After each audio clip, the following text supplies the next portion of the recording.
साथियों, हमारे सामने अब यह प्रश्न है कि शूद्र यदि मूलतः अनार्य नहीं थे तो और कौन थे। मेरे विचारानुसार इसके 3 उत्तर निम्न प्रकार हैं। शूद्र आर्य थे, शूद्र क्षत्रिय थे। शूद्र क्षत्रियों में इतने उत्तम और महत्वपूर्ण वर्ण थे कि प्राचीन आर्यों के समुदाय में अनेक शूद्र तेजस्वी और बलशाली राजा थे। शूद्रों की उत्पत्ति का यह सिद्धांत यदि विस्मयकारी नहीं है तो रोमांचक जरूर है। अधिकतर विद्वान इस विचार को स्वीकार नहीं करेंगे, किंतु इसकी पुष्टि के लिए यथेष्ट साक्ष्य उपलब्ध है। अतः मैं प्रमाण प्रस्तुत करना अपना कर्तव्य समझता हूँ और उसका फैसला विद्वान पाठकों के विवेक पर छोड़ता हूँ। प्रथम साक्ष्य महाभारत के शांति पर्व अध्याय 60 के श्लोक 38-40 का है। हमने सुना है कि प्राचीन काल में पंजवन नामक शूद्र राजा ने अपने यज्ञ में इंद्राग्नि के विधानानुसार 100 सहस्त्र पूर्ण पात्र दक्षिणा दी है। इस उदाहरण से निम्नलिखित 3 महत्वपूर्ण साक्ष्य प्रकट होते हैं। पैजवन शूद्र था। शूद्र पैजवन ने यज्ञ किया और ब्राह्मणों ने पैजवन के निमित्त यज्ञ कर दक्षिणा दी। उपरोक्त उद्धरण श्री राय द्वारा महाभारत की भाष्य टीका से लिया गया है।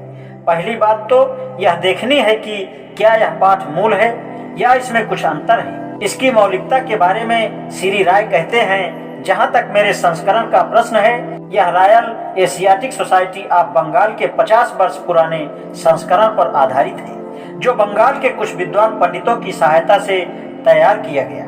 मेरा ख्याल है इसका संयोजन एक विख्यात अंग्रेज प्राच्यविद ने किया। पूरे भारत से पांडुलिपियां मंगाई गई दक्षिण सहित और उनका ध्यान पूर्वक मिलान किया गया। वैसे इनका सावधानी से संपादन किया गया, लेकिन मैंने सोसाइटी के संस्करण में उपलब्ध उसकी हूबहू नकल नहीं की। मैंने ध्यान पूर्वक इसका मिलान महाराज वर्धमान के बंगाली चरित्र से किया, जिसका बहुत ध्यान पूर्वक संपादन किया गया था। भारत के विभिन्न भागों से 18 पांडुलिपियां मंगाई गई दक्षिण सहित। वर्धमान के पंडितों द्वारा उनका ध्यान पूर्वक मिलान किया गया।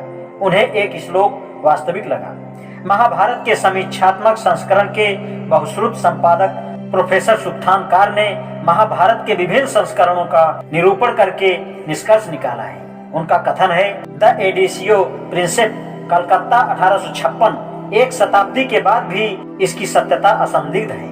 यदि कोई समालोचक यह कहे वह विषय वस्तु के साक्ष्य के रूप में पांडुलिपि देखना चाहता है, वह विषय वस्तु के साक्ष्य के रूप पांडुलिपि देखना चाहता है जिसके आधार पर शूद्रों की उत्पत्ति निर्धारित की गई है, तो इसमें कोई हर्ज नहीं है। ऐसा परीक्षण करने के लिए 2 बातें जरूरी है। पहली यह कि महाभारत के सभी 18 पर्वों की कोई अकेली संपूर्ण पांडुलिपि नहीं है। हर पर्व पृथक है, परिणामत हर पर्व में भारी अंतर मिलेगा। इसलिए हर पर्व की जितनी पांडुलिपियों को देखा जाए तो यह कहना कठिन होगा कि किसे आधार माना जाए। ध्यान देने की दूसरी बात यह है कि महाभारत के अलग अलग 2 रूप हैं, उत्तरात्य और दक्षिणात्य, जो आर्यवर्त की उत्तरापथ और दक्षिणापथ की अलग अलग विशेषताएं लिए हैं। स्वाभाविक है पांडुलिपियों का परीक्षण बहुत सी पांडुलिपियों के उपलब्ध होने पर ही किया जाता है। साथ ही उनका वर्गीकरण दक्षिणात्य और उत्तरात्य के रूप में कर लिया जाए।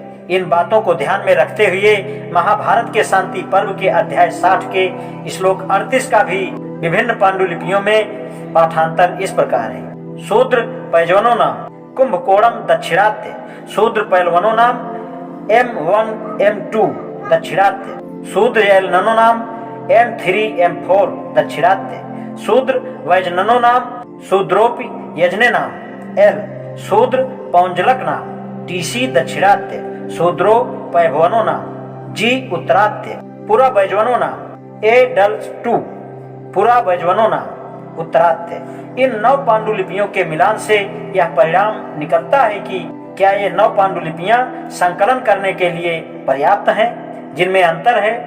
यह सही है कि महाभारत के विविध पर्वों के 9 से अधिक भाष्य हैं। पूरे महाभारत में से कम पांडुलिपियां 10 ही ली गई हैं। इसलिए यह नहीं कहा जा सकता कि 9 संख्या अपर्याप्त है। ये 9 पांडुलिपियां भौगोलिक उत्तर दक्षिण के विभाजन के अनुसार हैं। महा यम 1 2 3 4 और TC दक्षिणात की है। ये MGD सेकंड उत्तरार्ध की हैं। इन पांडुलिपियों के चयन से विद्वान संतुष्ट होंगे। आज इतना ही, शेष कल। धन्यवाद।